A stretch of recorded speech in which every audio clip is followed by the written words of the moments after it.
মাঝে একদিন বাদেই ষষ্ঠী, মায়ের বোধন। যদিও মণ্ডপে মণ্ডপের সমস্ত কাজ প্রায় শেষের পথে, মায়ের বোধন হয়ে গিয়েছে ইতিমধ্যে, তবে পুজো উদ্যোক্তাদেরও ব্যস্ততা চরমে।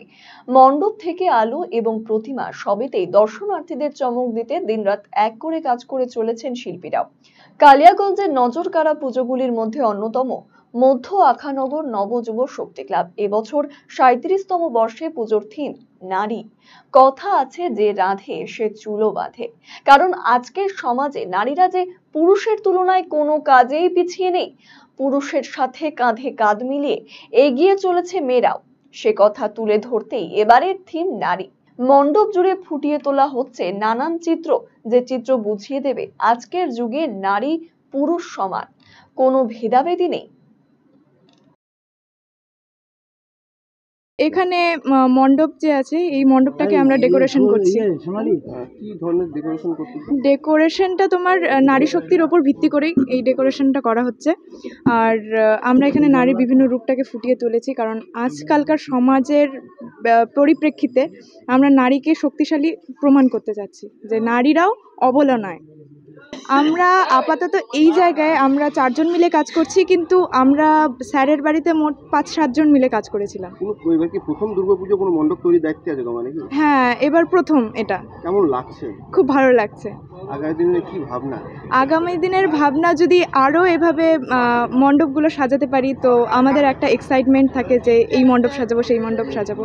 তো সেগুলো সাজানোই আমাদের একটা ভিত্তি হয়ে দাঁড়ায়।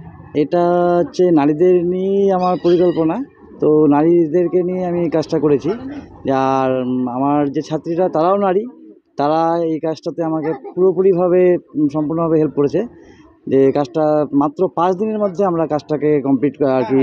তো সেই কাজটাই আমি পেয়ে খুব উচ্ছ্বাসিত, এবং এটা আমাদের প্রথম কাজ, প্রথম নিবেদন চিত্রাঙ্কন বিদ্যাপীঠের। তো ছাত্রীদেরকে নিয়ে আমার এটা প্রথম নিবেদন। তো তোমার আশা করছি যে সকলের ভালো লাগবে, সেই ধরনের কাজই করা হয়েছে। কারণ এখানে নারীরা যে বিভিন্ন রূপে, দুর্গার যে রূপ আমরা দেখতে পাই, সেখানে নারীদেরকে আমরা সমাজের মধ্যে বিভিন্ন রূপে দেখতে পাই, সেটাকে তুলে ধরা হয়েছে। পুজো উদ্যোক্তারা জানিয়েছেন পুজোতে বিভিন্ন ক্লাব নানা থিম এনে দর্শনার্থীদের চমক দেওয়ার কথা করে, কিন্তু বর্তমান সমাজেও নারীরা বিভিন্ন দিক থেকে এখনো বঞ্চিত। সরকারি চাকরি থেকে রাজনীতি, সবেতেই নারীদের আরো স্বাধীনতার প্রয়োজন। তাদের অধিকার নিয়ে কথা বলার কেউ নেই। রাজনীতি ঘোলা জলে হারিয়ে যায় তাদের ন্যায্য পাওনা এবং অধিকারের বিষয়গুলো। ফলে পুরুষদের পাশাপাশি নারীরাও যে সমান অধিকার প্রাপ্য, তার বার্তা দিতেই এবারের থিম নারী।